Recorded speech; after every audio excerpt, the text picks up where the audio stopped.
We are registered for 22 people, so we have 2 buses with people coming into the center, and then they are paired up and doing different activities.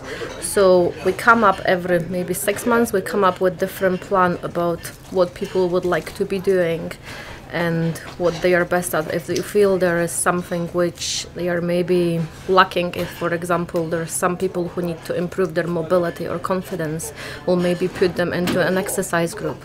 If there is people who have memory problems or cognitive problems, then we'll recommend for them to go and do the cognitive stimulation therapy group. So it's just basically seeing what is their need and how we can maximize their strength and potentials. How important is it that the staff and the people that work here know the people that come to the service? It has to be important because obviously it's value based, so we need to know what this person needs and what their strengths and weaknesses are. So for example, whenever we have people coming here, I will always go out and do a visit and see obviously what their objectives are, because we work towards objective. It's not like about coming here and having a cup of tea or a toast.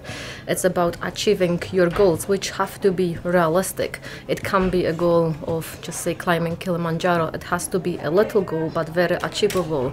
So what will happen, the staff will sit down with a client every 6 months. They will have reviews and they will break those objectives into little goals and see how they are managing. For example, they could be a goal for someone who can bend and always uses a grabbing reacher, but obviously by doing an exercise class they are able to pick up a newspaper from the floor. There is another lady in here who didn't know how to use the cutlery, and by mirroring other people, now she's able to eat independent and not to be spoon-fed.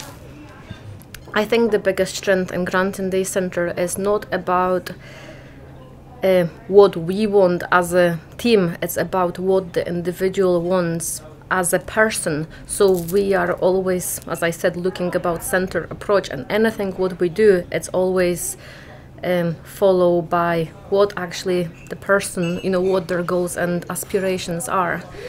So like in some places you can maybe think about, oh, this is the plan, this is an objective and strategy for the service, but they are actually not looking at the bigger pictures, which is that person who is down at the bottom of that whole recommendation.